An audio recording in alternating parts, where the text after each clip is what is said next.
હાજર રહ્યા હતા તો શિવસેનાના કાર્યકારી પ્રમુખ ઉદ્ધવ ઠાકરે પણ ગુજરાતના મહેમાન બન્યા હતા તો બીજી બાજુ રાજસ્થાનના પૂર્વ મુખ્યપ્રધાન વસુંધરા રાજે તેમજ વિશ્વ હિન્દુ પરિષદના નેતા અશોક સિંઘલ પણ હાજર રહ્યા હતા. નીતિશ કુમારની ગેરહાજરી.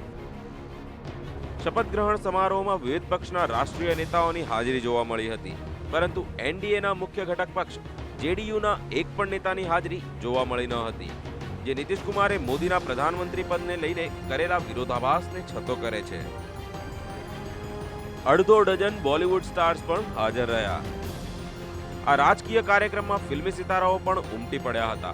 પરેશ રાવલ, સુરેશ ઓબરોય, વિવેક ઓબરોય, કિરણ ખેર, જેડી મજેઠિયા તેમજ દર્શન ઝરીવાલા ખાસ હાજર રહ્યા હતા. ઉપરાંત આ કાર્યક્રમમાં મોદીને આશીર્વાદ આપવા માટે વિવિધ સંપ્રદાયના ધર્મગુરુઓ પણ હાજર રહ્યા હતા. માતાના આશીર્વાદ.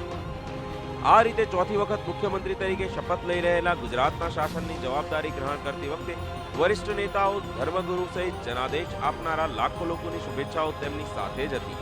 ઉપરાંત માતા હીરાબાએ ઉપસ્થિત રહી આપેલા આશીર્વાદ પણ હતા. આમ શપથવિધિમાં ઉપસ્થિત રહેલા મહેમાનોની હાજરી ગુજરાતમાં જ નહીં પણ સમગ્ર દેશમાં મોદીના કદની ઝાંખી કરાવી જાય છે. બ્યુરો રિપોર્ટ, સંદેશ ન્યૂઝ.